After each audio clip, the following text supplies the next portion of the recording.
नमस्कार। आज clear cut में बात कॉपर की। पिछले कुछ दिनों में कॉपर से जुड़ी 4 खबरें आईं। पहली खबर, दुनिया के सबसे बड़े कॉपर उत्पादक देश चिली ने कॉपर निर्यात में रिकॉर्ड बनाया। साल की पहली छमाही में चिली का कॉपर निर्यात करीब $30.2 बिलियन तक पहुंच गया। यानी उत्पादन कमजोर था, लेकिन कीमतों ने निर्यात की कमाई को बढ़ा दिया। दूसरी खबर भी उसी चिली से आई। मई के महीने में बड़ी कॉपर खदानों का उत्पादन तेजी से गिरा है। जी हां, कोडेल्को का सालाना उत्पादन करीब 18% नीचे आया। एस्कॉन्डिडा का उत्पादन करीब 18% गिरा। कोलाहोसी का उत्पादन करीब 19% नीचे आया। ये तीनों ही चिली की बड़ी माइंस हैं, बड़े माइनर्स हैं। तीसरी खबर क्या आई कि नॉर्थ अमेरिका में एक कॉपर उत्पादक ने दूसरी तिमाही में करीब 36 मिलियन पाउंड कॉपर का उत्पादन किया। गिब्राल्टर माइन से करीब 30 मिलियन पाउंड और फ्लोरेंस कॉपर फैसिलिटी से करीब 5 मिलियन पाउंड कॉपर कैथोड आया। चौथी खबर, फिच सॉल्यूशन की कंपनी बीएमआई ने 2026 के लिए कॉपर का अनुमान $800 बढ़ाकर $12,700 पर टन कर दिया। बीएमआई का कहना है कि कॉपर बाजार अभी macro economic headwinds, tariff uncertainty, West Asia tension, sulphuric acid shortage और चाइना की मांग के बीच फंसा रहेगा। जून में कॉपर का एवरेज भाव करीब $13,150 प्रति टन रहा है और 9 जुलाई तक भाव $13,490 पर टन तक पहुंच गया। यानी 4 खबरें, एक धातु और एक बड़ा सवाल।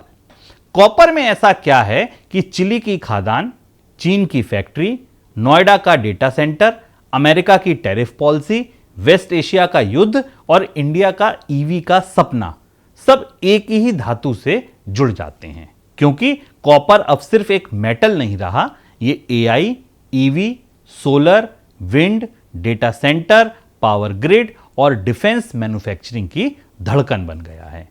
दुनिया ग्रीन एनर्जी की बात करती है, लेकिन ग्रीन एनर्जी की नसें लाल हैं। लाल यानी तांबा, बाजार की भाषा में कॉपर।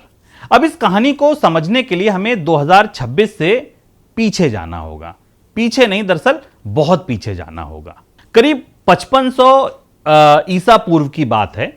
एक कारीगर मिट्टी की भट्टी के सामने बैठा था। उसके हाथ में पत्थर नहीं था, लकड़ी नहीं थी, लोहे का समय तो तब तक आया भी नहीं था। भट्टी में लाल रंग की एक धातु चमक रही थी, तांबा। मनुष्य ने पहली बार समझा कि धरती के भीतर छिपी चीजों को आग से बदला जा सकता है। पत्थर के औजार की दुनिया से धातु के औजार की दुनिया में जाने का रास्ता यहीं से खुला। पहले तांबे के औजार आए, फिर तांबे में टिन मिला, ब्रॉन्ज बना और ब्रॉन्ज एज की शुरुआत हो गई। पहले तांबे ने औजार बदले, फिर खेती बदली, फिर हथियार बदले, फिर व्यापार बदला, फिर सभ्यता बदल दी। हजारों साल बाद वही तांबा बिजली की तारों में दौड़ पड़ा। घर रोशन हुए, कारखाने चले, रेलवे चली, टेलीफोन आया, मोटर चली, ट्रांसफार्मर बना और आज वही तांबा AI data centre, electric vehicles, solar plant, wind turbine, defence electronics और स्मार्ट ग्रिड की नसों में दौड़ रहा है। तांबा पुरानी धातु है, लेकिन पुराना होकर भी पुराना नहीं हुआ। यह नई अर्थव्यवस्था की वायरिंग है। नमस्कार, मैं हूं शुभम शंकधर। आप देख रहे हैं क्लियर कट। आज क्लियर कट में बात करेंगे कॉपर की। कॉपर यानी तांबे की, एक ऐसी धातु जिसे बाजार बेस मेटल कहता है, लेकिन 21वीं सदी में वही बेस मेटल भविष्य की बेसिक जरूरत बन चुका है। एआई क्लाउड में नहीं चलता, एआई बिजली पर चलता है। बिजली कॉपर की तार से चलती है, ईवी बैटरी से चलती है, लेकिन मोटर, वायरिंग, चार्जिंग और ग्रिड में कॉपर चाहिए। सोलर पैनल धूप से बिजली बनाता है, लेकिन उस बिजली को घर और फैक्ट्री तक कॉपर और ग्रिड ही पहुंचाते हैं। तेल ने 20वीं सदी चलाई, कॉपर 21वीं सदी की बिजली चलाएगा। आज के सवाल साफ हैं। पहला, कॉपर की कीमतें क्यों भाग रही हैं? चिली में उत्पादन गिरने से दुनिया क्यों घबरा रही है? सबसे बड़े कॉपर उत्पादक कौन हैं? सबसे बड़े खपत करने वाले देश कौन हैं? चीन कॉपर की नस पर कैसे बैठा है? वेस्ट एशिया टेंशन और सल्फ्यूरिक एसिड शॉर्टेज कॉपर को क्यों प्रभावित कर रहे हैं? भारत के लिए कॉपर कितना जरूरी है? ब्रोकरेजेस हाउस कॉपर पर क्या कह रहे हैं और भारतीय निवेशक कॉपर में निवेश कर सकता है क्या? आज यही क्लियर कट है। तो चलिए नोएडा चलते हैं। जुलाई 2026 की बात है। नोएडा के बाहर एक डेटा सेंटर बन रहा है। रात के करीब 11 बज रहे हैं। साइट इंजीनियर सर्वर हॉल की ड्राइंग देख रहा है।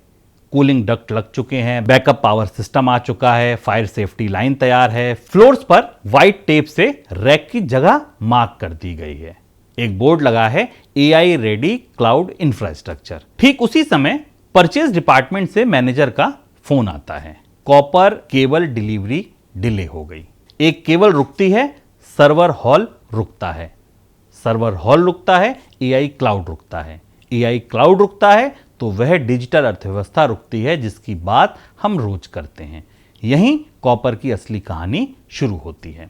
दुनिया AI की बात करती है पर AI की पहली शर्त बिजली है। दुनिया EV की बात करती है पर EV की पहली शर्त कॉपर हैवी वायरिंग है। दुनिया रिन्यूएबल एनर्जी की बात करती है पर रिन्यूएबल एनर्जी की पहली शर्त ग्रिड है और ग्रिड की पहली भाषा दरअसल कॉपर है। अब बात यह कि कॉपर इतना जरूरी क्यों हो गया? कॉपर को आज ग्रीन और डिजिटल अर्थव्यवस्था का रणनीतिक कच्चा माल माना जा रहा है। क्यों? क्योंकि 2040 तक दुनिया भर में कॉपर की मांग 40% से ज्यादा बढ़ोतरी का अनुमान है। आपूर्ति इतनी तेजी से नहीं आ रही। इस मांग को पूरा करने के लिए 2030 तक करीब 80 नई खादानों और करीब $250 बिलियन के निवेश की जरूरत बताई जा रही है। IEA भी कॉपर को क्रिटिकल मिनरल्स की सबसे बड़ी एस्टेब्लिश मार्केट मानता है। 2040 तक कॉपर की मांग करीब 30% बढ़ सकती है। अनाउंस्ड प्रोजेक्ट जो अब तक हैं उनके आधार पर 2035 तक माइंड कॉपर की आपूर्ति मांग से करीब 30% कम पड़ सकती है। मतलब मांग आज बढ़ रही है, खादान कल नहीं आएगी। EV शोरूम 2 साल में खुल सकता है। कॉपर की खादान 2 दशक मांग सकती है। कई माइनिंग प्रोजेक्ट में जमीन, पानी, environment, local community, capital, approval, technology सब कुछ जुड़ा होता है। कई मामलों में खादान तैयार होने की टाइमलाइन 20 से 25 साल तक खिंच सकती है। यही कॉपर का सेंट्रल टेंशन है। दरअसल मांग तेज है, आपूर्ति धीमी है। दुनिया बिजली की तरफ भाग रही है लेकिन बिजली की नसें जमीन के नीचे अटकी हैं। अब समझिए कि दुनिया का कॉपर मैप कैसा है। दुनिया का कॉपर नक्शा दरअसल 3 हिस्सों में बटा है। पहला, जहां कॉपर जमीन से निकलता है। दूसरा, जहां कॉपर का शोधन होता है, रिफाइनिंग होती है। तीसरा, कॉपर की खपत जहां होती है। और इन तीनों की ज्योग्राफी अलग अलग है। खादान से निकलने वाले कॉपर के उत्पादन में चिली सबसे ऊपर है। 2025 के अनुमान के हिसाब से चिली ने करीब 5.3 million ton copper mine production किया है। उसके बाद डेमोक्रेटिक रिपब्लिक ऑफ कॉन्गो में करीब 3.2 मिलियन टन, पेरू करीब 2.7 मिलियन टन, चीन 1.8 million ton, Russia 1.3 million ton, United States करीब 1 मिलियन टन, जाम्बिया करीब 0.94 मिलियन टन, ऑस्ट्रेलिया करीब 0.73 मिलियन टन। यानी कॉपर जमीन से सबसे ज्यादा चिली, कांगो और पेरू जैसे देशों से निकलता है। लेकिन रिफाइनिंग की कहानी अलग है। रिफाइंड कॉपर प्रोडक्शन में चीन नंबर 1 है और बड़े मार्जिन से नंबर 1 है। 2025 में चीन का रिफाइंड कॉपर प्रोडक्शन करीब 14 मिलियन टन रहा। दुनिया का टोटल रिफाइंड कॉपर प्रोडक्शन करीब 29 मिलियन टन है। इसके बाद Congo, Chile, Japan, Russia, America और इंडिया आते हैं। इंडिया का रिफाइंड कॉपर प्रोडक्शन करीब 0.62 मिलियन टन के आसपास था। यही असली बात है। कॉपर जमीन के नीचे चिली, पेरू, कांगो और ऑस्ट्रेलिया में है, लेकिन उसके शोधन और औद्योगिक नियंत्रण की नस चीन के हाथ में है। चीन दुनिया के कॉपर ओर का करीब 60% इंपोर्ट करता है और रिफाइंड कॉपर का 45% से ज्यादा प्रोड्यूस करता है। अब खपत देखिए। चीन दुनिया के रिफाइंड कॉपर यूजेस का करीब 58% कंज्यूम कर लेता है। यानी कॉपर की दुनिया में चीन सिर्फ खरीदार नहीं है, चीन खनन भी करता है, आयात भी करता है, शोधन भी करता है, खपत भी करता है और कीमतों को दिशा भी देता है। कॉपर में चीन को इग्नोर करना वैसा ही है जैसे क्रूड ऑयल में मिडिल ईस्ट को इग्नोर करना। अब सबसे बड़ी माइनिंग कंपनीज कौन सी हैं? कंपनीज पर आते हैं। दुनिया की बड़ी कॉपर माइनिंग कंपनीज में BHP, Codelco, Freeport McMoRan, Southern Copper, जीनिंस, Zijin Mining, Glencore, CMOC, Rio Tinto, Anglo American और KGHM जैसे नाम आते हैं। 2025 कॉपर प्रोडक्शन में BHP करीब 1.47 मिलियन टन के साथ टॉप प्रोड्यूसर रहा। कोडेल्को करीब 1.44 मिलियन टन, फ्रीपोर्ट मैक्मोरन करीब 1.08 मिलियन टन, सदर्न कॉपर करीब 9.5 लाख टन, जीजिन माइनिंग करीब 8.8 लाख टन, ग्लेनकोर करीब 8.5 लाख टन। यानी तस्वीर दो बातें बताती है। पहली, कॉपर कुछ देशों में कंसंट्रेट है। दूसरी, कॉपर कुछ बड़ी कंपनियों के हाथ में कंसंट्रेटेड है। चिली में कोडेल्को, एस्कॉन्डिडा और कोहेल्सी, इंडोनेशिया में ग्रेसबर्ग, कॉन्गो में कमाओ काकोला और CMOC एसिड्स, पेरू और मैक्सिको में सदर्न कॉपर, मंगोलिया में ओयो टॉलगोई। कॉपर का नक्शा सिर्फ जियोलॉजी नहीं है, यह जियोपॉलिटिक्स है। जहां कॉपर है वहां रणनीतिक महत्व है, जहां शोधन है वहां औद्योगिक ताकत है, जहां खपत है वहां कीमत पर दबाव है। अब चिली की खबर इतनी इंपॉर्टेंट क्यों है यह समझते हैं। आज की खबर पर आइए। चिली दुनिया का सबसे बड़ा कॉपर माइन प्रोड्यूसर है, ग्लोबल कॉपर मार्केट का धड़कता हुआ दिल है। चिली से दो उल्टी खबरें आई। निर्यात रिकॉर्ड पर, उत्पादन नीचे। साल की पहली छमाही में चिली का कॉपर निर्यात करीब $30.2 बिलियन तक पहुंच गया। कॉपर ने चिली के टोटल एक्सपोर्ट में करीब आधा हिस्सा लिया, लेकिन मई में बड़े माइनर्स का उत्पादन तेजी से गिरा। जैसा बताया आपको, कोडेल्को का उत्पादन करीब 18% नीचे, एस्कॉन्डिडा का उत्पादन करीब 18% नीचे, कोलाहौसी करीब 19% नीचे। तो निर्यात की वैल्यू क्यों बढ़ी? क्योंकि कीमतें बढ़ी। ये कमोडिटी मार्केट की अजीब खूबसूरती है। कभी कभी देश कम बेचकर भी ज्यादा कमाते हैं क्योंकि भाव ऊपर चला जाता है, लेकिन खरीदार देशों के लिए यही असली समस्या है। अगर चिली कम प्रोड्यूस करता है, पेरू में डिसरप्शन आता है, कॉन्गो में पॉलिसी रिस्क आता है, इंडोनेशिया में माइन इशू आता है, तो दुनिया की इलेक्ट्रिफिकेशन महंगी हो जाती है। कॉपर का उत्पादन गिरना सिर्फ माइनिंग न्यूज़ नहीं है, ये ईवी की कॉस्ट न्यूज़ है, पावर केबल की न्यूज़ है, ट्रांसफार्मर की न्यूज़ है, डेटा सेंटर की न्यूज़ है और ग्रिड की कैपेक्स न्यूज़ है। अब ये कॉपर की कीमत चलती कैसे है? कॉपर को बाजार में डॉक्टर कॉपर कहा जाता है। क्यों? क्योंकि कॉपर अर्थव्यवस्था की पल्स बताता है। फैक्ट्री चल रही है, कॉपर की मांग बढ़ेगी। कंस्ट्रक्शन तेज है, कॉपर की मांग बढ़ेगी। ग्रिड कैपेक्स बढ़ा, कॉपर की मांग बढ़ेगी। ईवी और डेटा सेंटर आ रहे हैं, कॉपर की मांग बढ़ेगी। लेकिन कॉपर सिर्फ मांग से नहीं चलता। कॉपर का भाव चलता है चीन की अर्थव्यवस्था से, यूएस के डॉलर से, इंटरेस्ट रेट से, खदानों की रुकावट से, इन्वेंट्री से, टैरिफ से, सट्टेबाजी से, वेस्ट एशिया के तनाव से, सल्फ्यूरिक एसिड की आपूर्ति से और सप्लाई चेन के डर से। ये सल्फ्यूरिक एसिड वाला मामला थोड़ा टेक्निकल है लेकिन जरूरी है, इसलिए समझ लेते हैं।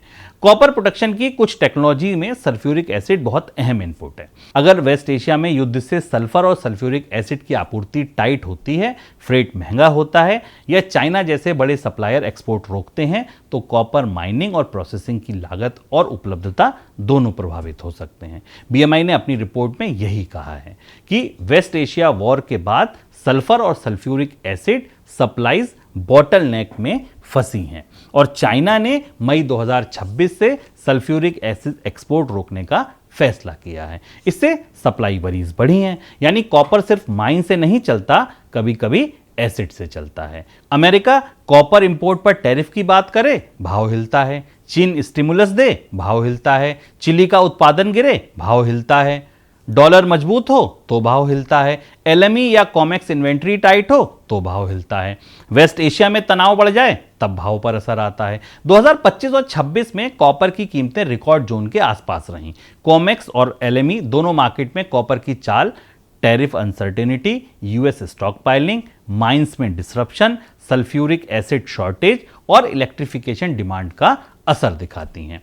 BMI के मुताबिक जून में कॉपर प्राइसेस एवरेज $13,150 पर टन तक गए और 9 जुलाई तक $13,490 पर टन के पास पहुंचे हैं। इंडिया में MCX copper international copper price और डॉलर रुपी एक्सचेंज दोनों से प्रभावित होते हैं। अगर ग्लोबल कॉपर प्राइस स्थिर हो लेकिन डॉलर के मुकाबले रुपया कमजोर हो तो इंडिया में कॉपर महंगा हो सकता है। कॉपर शांत धातु है लेकिन उसका बाजार बहुत बेचैन है।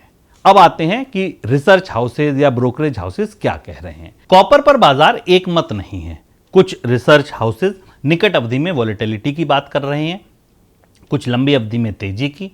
गोल्डमैन का व्यू ज्यादा कॉशियस है। उसका मानना है कि रिकॉर्ड हाई के बाद कीमतों में कुछ नरमी आ सकती है।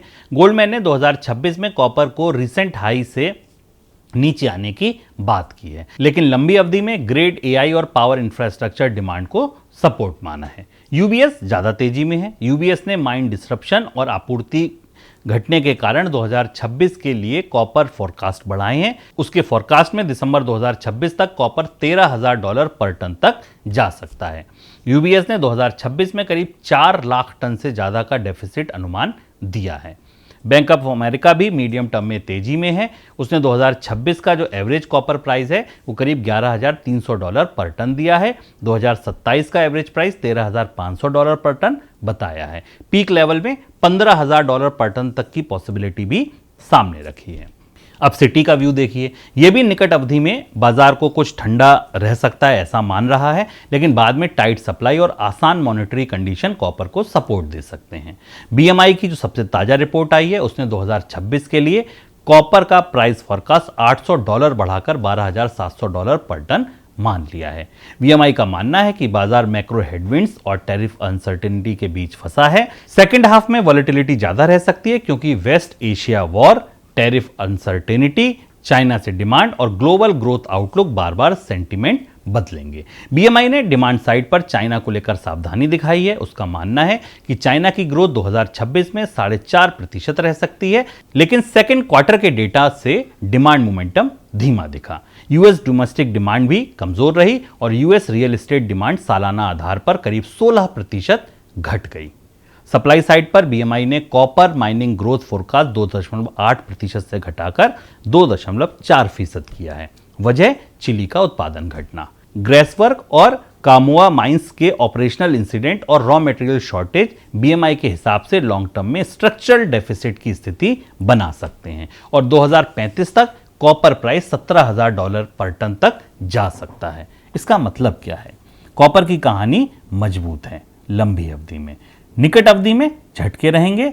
कभी वेस्ट एशिया का टेंशन भाव बढ़ाएगा, कभी डॉलर मजबूत होकर भाव दबाएगा, कभी टैरिफ अनसर्टेनिटी मार्केट को उठाएगी, कभी चाइना डिमांड स्लो डाउन करके डराएगी, कभी टेक सेक्टर में करेक्शन स्पेकुलेटिव डिमांड कम करेगा। भविष्य इलेक्ट्रिक है, लेकिन हर भाव पर कॉपर खरीदना समझदारी नहीं है। कमोडिटी में कहानी लंबी हो सकती है, पर एंट्री गलत हुई तो दर्द छोटा नहीं होता। बीएमआई ने 3 सिनेरियो बताए हैं। कॉपर का रास्ता किस तरफ मुड़ेगा? बीएमआई ने वेस्ट एशिया टेंशन और यूएस ईरान टॉक्स को लेकर 3 सिनेरियो बताए हैं। पहला सिनेरियो कंस्ट्रक्टिव नेगोशिएशन। बीएमआई ने अभी करीब 60% पॉसिबिलिटी ऐसी दी है जिसमें यूएस और ईरान के बीच बातचीत आगे बढ़ती है। ग्लोबल ग्रोथ 2026 में करीब 2.4% रहता है। सेकेंड हाफ में रिकवरी सॉलिड रहती है। इस केस में कॉपर वॉलेटिलिटी रहेगी, लेकिन ग्लोबल रिसेशन वाला डर नहीं बनेगा। दूसरा सिनेरियो मैसी नेगोशिएशन। अगर मिलिट्री फ्लेयर्स अप रहते हैं, अगर सैन्य गतिविधियां बढ़ती हैं, स्ट्रेट ऑफ हॉर्मुज ट्रैफिक में सीवियर डिसरप्शन होता है तो ऑयल प्राइसेस ऊपर जा सकती हैं। ग्लोबल मॉनेटरी पॉलिसी टाइट रह सकती हैं। ग्लोबल ग्रोथ पर 0.1 से 0.2% पॉइंट का हिट आ सकता है। ये कॉपर के लिए मिक्स्ड होगा। एनर्जी कॉस्ट बढ़ेगी, सप्लाई की चिंता बढ़ेगी, लेकिन डिमांड आउटलुक कमजोर होगा। तीसरा सिनेरियो कंप्लीट ब्रेकडाउन का। अगर टॉक्स टूट जाती हैं और ग्लोबल ऑयल प्राइस $100 पर बैरल के ऊपर चले जाते हैं तो ग्लोबल इन्फ्लेशन फिर बढ़ सकती है, दुनिया रिसेशन के करीब जा सकती है, ग्रोथ 2% से नीचे आ सकती है। ऐसे सिनेरियो में कॉपर शॉर्ट टर्म में सप्लाई डर से उछल सकता है, लेकिन मांग के दबने के बाद दबाव आ सकता है। यही कमोडिटी मार्केट की विडंबना है। युद्ध से सप्लाई डरता है, भाव चढ़ता है। महंगा ऑयल ग्रोथ को मारता है, डिमांड गिरती है, फिर वही कमोडिटी दबाव में आती है। कॉपर में जियोपॉलिटिक्स सिर्फ हेडलाइन नहीं है, ये प्राइस का रियल ड्राइवर भी है। अब समझिए कि कॉपर की मांग कहां से आएगी। कॉपर की मांग को आगे बढ़ाने वाली 5 ताकतें हैं। पहली, पावर ग्रिड। रिन्यूएबल एनर्जी को ग्रिड से जोड़ना पड़ेगा। सोलर और विंड इंटरमिटेंट हैं, उन्हें ट्रांसमिशन, स्टोरेज और बैलेंसिंग चाहिए। ग्रिड जितना फैलेगा कॉपर उतना खपेगा। दूसरा, ईवी और चार्जिंग। इलेक्ट्रिक व्हीकल में नॉर्मल कार के मुकाबले वायरिंग और इलेक्ट्रिक सिस्टम ज़्यादा होते हैं। चार्जिंग नेटवर्क में भी कॉपर ज़्यादा लगता है। तीसरा, एआई और data centre. AI model cloud में नहीं इलेक्ट्रिसिटी पर चलता है। डेटा सेंटर को पावर डिस्ट्रीब्यूशन, कूलिंग, बैकअप और केबलिंग में कॉपर लगेगा। चौथा, अर्बनाइजेशन। घर, office, metro, elevator, AC, appliances सब कॉपर खाते हैं।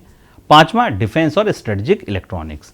Radar, communication, missile, ship, aircraft, power system, copper basic material है। यानी अब कॉपर सिर्फ कंस्ट्रक्शन मेटल नहीं है, ये एनर्जी ट्रांजिशन और डिजिटल ट्रांजिशन का कॉमन डिनोमिनेटर है। एआई और ईवी अलग इंडस्ट्री हैं, लेकिन दोनों की नस कॉपर है। अब आपूर्ति इतनी जल्दी क्यों नहीं बढ़ती? कॉपर की आपूर्ति में तीन बड़ी दिक्कतें हैं। पहली, ओर ग्रेड गिर रहे हैं। पुरानी खदानों में कॉपर कंटेंट कम होता जा रहा है, ज़्यादा रॉक निकालना पड़ता है, ज़्यादा एनर्जी लगती है, कॉस्ट बढ़ जाती है। दूसरा, माइन का अप्रूवल लंबा है। माइनिंग में लैंड है, वाटर है, एनवायरनमेंट है, कम्युनिटी है, रॉयल्टी है, पॉलिटिकल रिस्क है, कैपिटल कॉस्ट है। माइन बनाना सॉफ्टवेयर प्रोडक्ट लॉन्च नहीं है। तीसरा, रिफाइनिंग और इनपुट का कंसंट्रेशन। और निकल भी जाए तो रिफाइंड कॉपर चाहिए। रिफाइनिंग चीन में कंसंट्रेटेड है। साथ ही सल्फ्यूरिक एसिड जैसे इनपुट भी क्रिटिकल हैं। अगर एसिड सप्लाई टाइट हो जाए तो माइनिंग और प्रोसेसिंग प्रभावित हो सकती है। यही आपूर्ति श्रृंखला का जोखिम है। माइन चिली में, और कांगो में, रिफाइनिंग चीन में, सल्फ्यूरिक एसिड का बॉटलनेक वेस्ट एशिया और चाइना पॉलिसी में, केवल इंडिया में।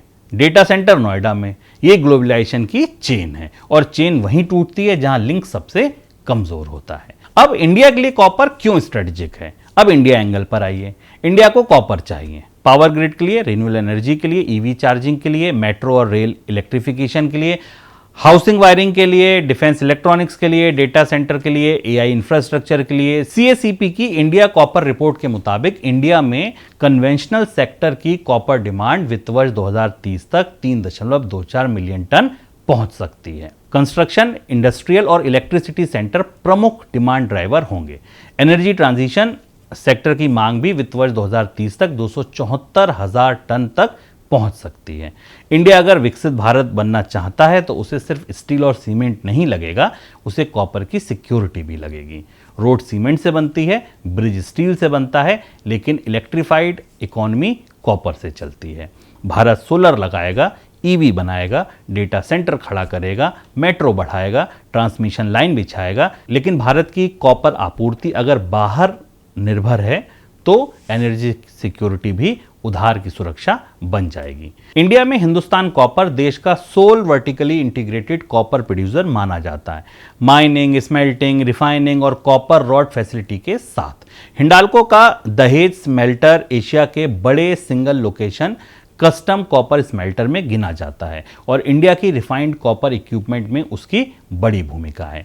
इंडिया में कॉपर की मांग बढ़ रही है, लेकिन सप्लाई चेन अभी उतनी डीप नहीं है। यही पॉलिसी का चैलेंज है। एक रिसाइकलिंग का एंगल बड़ा इंपॉर्टेंट है, जिसे कॉपर की दूसरी जिंदगी कह सकते हैं। कॉपर की एक खूबी है, बूढ़ा नहीं होता। पुरानी wire, old motor, old transformer, demolished building, electrical scrap, e waste, इनमें कॉपर वापस निकाल लिया जाता है। कई डेवलप्ड मार्केट में कॉपर सप्लाई का बड़ा हिस्सा स्क्रैप और रिसाइकलिंग से आता है। इंडिया के लिए ये बहुत बड़ा लेसन है। इंडिया को सिर्फ माइन नहीं चाहिए, अर्बन माइन चाहिए। Old buildings, old appliances, old vehicle, old cable, old transformer, e waste, ये सब फ्यूचर रॉ मटेरियल हैं। कॉपर रिसाइकलिंग कोई कबाड़ी कारोबार नहीं है, ये सर्कुलर इकोनॉमी और रिसोर्स सिक्योरिटी का सवाल है। पुरानी तार भी नई इकोनॉमी की नस बन सकती है। अब एक इन्वेस्टर का एंगल समझते हैं जो बड़ा रोचक है कि इन्वेस्टर निवेश कैसे करे अगर उसे कॉपर में निवेश करना है। कॉपर में निवेश गोल्ड जैसा सिंपल नहीं है। इंडिया में गोल्ड ईटीएफ हैं, सिल्वर ईटीएफ हैं, लेकिन डेडिकेटेड कॉपर ईटीएफ अभी इंडिया में लिस्टेड नहीं है। तो इंडियन इन्वेस्टर के पास कौन से रास्ते हैं? पहला रास्ता एमसीएक्स कॉपर फ्यूचर और ऑप्शन। ये कॉपर प्राइस का सबसे डायरेक्ट इंडिया रूट है, लेकिन ये आम निवेशक के लिए नहीं, मेनली ट्रेडर्स और हेजर्स के लिए है। एमसीएक्स कॉपर फ्यूचर्स का लॉट साइज करीब 2.5 मीट्रिक टन है, यानी 2500 किलो। इसमें लेवरेज होता है, मार्जिन होता है, डेली मार्क टू मार्केट होता है, एक्सपायरी होती है। कॉपर 2% चला तो कैपिटल 10 से 20% तक हिल जाती है। इसलिए एमसीएक्स कॉपर फ्यूचर को सिप या लॉन्ग टर्म इन्वेस्टमेंट मत समझिए, मत समझिए, मत समझिए। ये सीरियस ट्रेडर, हेजर और रिस्क समझने वालों का इंस्ट्रूमेंट है। दूसरा तरीका है इंडिया के कॉपर और मेटल स्टॉक, जैसे हिंदुस्तान कॉपर हो गया, हिंडाल्को, वेदांता जैसे नाम कॉपर या ब्रॉडर मेटल से जुड़े हैं। लेकिन यहां सावधानी जरूरी है। हर कंपनी प्योर कॉपर प्ले नहीं है। किसी के पास एल्यूमिनियम है, किसी के पास जिंक है, किसी के पास ऑयल एंड गैस है, किसी के पास पावर बिजनेस है। कंपनी की balance sheet, debt, production, margin, cost structure, hedge book और कैपिटल एलोकेशन अलग अलग हैं। तीसरा रास्ता वायर्स, केबल, ट्रांसफार्मर और पावर इक्विपमेंट कंपनीज। कॉपर की मांग बढ़ेगी तो cable, wire, transformer, switch gear, power equipment, transmission और डेटा सेंटर इलेक्ट्रिकल सिस्टम वाली कंपनी को डिमांड बेनिफिट मिल सकता है। लेकिन यहाँ भी दिक्कत है, कॉपर उनके लिए रॉ मटेरियल भी है। अगर कॉपर की कीमत तेजी से बढ़ी तो कंपनी कॉस्ट पास नहीं कर पाई तो मार्जिन दब सकते हैं। इसलिए कॉपर की कीमत बढ़ना हर कॉपर कंज्यूमर कंपनी के लिए ऑटोमेटिकली अच्छा नहीं होता। चौथा रास्ता ग्लोबल कॉपर ईटीएफ, एलआरएस के रास्ते या गिफ्ट सिटी के रास्ते। ओवरसीज मार्केट में copper future based fund, physical या क्वासी फिजिकल कॉपर फंड और कॉपर माइनिंग ईटीएफ मिल सकते हैं। सीपीईआर, सीओपीएक्स, आईसीओपी जैसे ग्लोबल एग्जाम्पल हैं। लेकिन इंडियन इन्वेस्टर को एलआरएस या GIFT city route, dollar conversion, foreign का टैक्स, करेंसी का रिस्क, फॉरेन एसेट डिस्क्लोजर और ईटीएफ स्ट्रक्चर समझना होगा। ईटीएफ फ्यूचर बेस्ड है तो रोल ओवर कॉस्ट हो सकती है। माइनर ईटीएफ है तो कॉपर प्राइस के साथ इक्विटी मार्केट रिस्क भी आएगा। पांचवा रास्ता मेटल या कमोडिटी म्यूचुअल फंड। ये प्योर कॉपर एक्सपोजर नहीं देते, लेकिन मेटल, माइनिंग या कमोडिटी थीम का डाइवर्सिफिकेशन जरूर दे सकते हैं। छठा रास्ता फिजिकल कॉपर। कैथोड या स्क्रैप खरीदना रिटेल इन्वेस्टर के लिए प्रैक्टिकल नहीं है। Storage, purity, GST, liquidity, logistic ये सब इशू हैं। इसलिए कॉपर में निवेश करने से पहले सवाल पूछिए, मैं कॉपर की कीमत खरीद रहा हूँ, कॉपर माइनिंग कंपनी खरीद रहा हूँ, इंडियन इलेक्ट्रिफिकेशन थीम खरीद रहा हूँ या ग्लोबल एनर्जी सप्लाई चेन खरीद रहा हूँ। सवाल साफ होगा तो रास्ता साफ होगा। अब कॉपर में सबसे बड़ी गलतियाँ क्या होती हैं? पहली गलती, भाव देखकर दौड़ना। कॉपर भागा अब खरीदो, ये कमोडिटी में खतरनाक लाइन है। दूसरी गलती, कॉपर को गोल्ड समझना। गोल्ड सेफ हेवन है, कॉपर ग्रोथ हेवन है। गोल्ड संकट में भाग सकता है, कॉपर मंदी में गिर सकता है। तीसरी गलती, फ्यूचर को इन्वेस्टमेंट समझना। एमसीएक्स कॉपर फ्यूचर सिप नहीं है, एफडी नहीं है, रिटायरमेंट प्रोडक्ट नहीं है। चौथी गलती, हर कॉपर स्टॉक को कॉपर प्राइस का सीधा प्ले मानना। कंपनी प्रोड्यूसर है या कंज्यूमर, डेट कितना है, हेज बुक क्या है, रॉ मटेरियल पास थ्रू है या नहीं, मार्जिन कैसे हैं, ये सब देखना होगा। पांचवी गलती, चीन को इग्नोर करना। कॉपर का आधा खेल चीन से चलता है। चीन की मांग तेज, कॉपर को सपोर्ट। चीन प्रॉपर्टी वीक, कॉपर पर प्रेशर। चीन की स्मेल्टर पॉलिसी बदली, कॉपर मार्केट बदल जाएगा। कॉपर में चीन एक कंट्री नहीं, पूरा वेदर सिस्टम है। अब पॉलिसी एंगल समझिए, इंडिया को क्या करना चाहिए? इंडिया को कॉपर पर 5 काम करने चाहिए। पहला, डोमेस्टिक एक्सप्लोरेशन। इंडिया को कॉपर रिसोर्स ढूंढने होंगे। जियोलॉजिकल मैपिंग, प्राइवेट पार्टिसिपेशन और फास्ट अप्रूवल जरूरी है। दूसरा, रिफाइनिंग और स्मेल्टिंग कैपेसिटी। और इंपोर्ट करना पड़े तो भी वैल्यू एडिशन इंडिया में होना चाहिए। तीसरा, recycling mission, e waste, old wire, industrial scrap और ओल्ड व्हीकल, इनमें ऑर्गेनाइज्ड कॉपर रिसाइकलिंग इकोसिस्टम बनना चाहिए। चौथा, strategic import partnership. Chile, Peru, Australia, Congo, Zambia जैसे कॉपर रिच रीजन के साथ लॉन्ग टर्म सप्लाई समझौते होने चाहिए। पांचवा, क्वालिटी और सेफ्टी। कॉपर वायर और इलेक्ट्रिकल सिस्टम में प्योरिटी और कंडक्टिविटी सेफ्टी इशू है। कॉपर सस्ता मिलना काफ़ी नहीं है, कॉपर सही क्वालिटी का मिलना ज़रूरी है, क्योंकि खराब वायर सिर्फ अप्लायंस नहीं जलाती, कभी कभी घर जला देती है। तो फिर क्लियर कट बात क्या है? कॉपर पुरानी धातु है, लेकिन पुरानी नहीं रही। हजारों साल पहले तांबे ने स्टोन एज से मेटल एज का रास्ता खोला।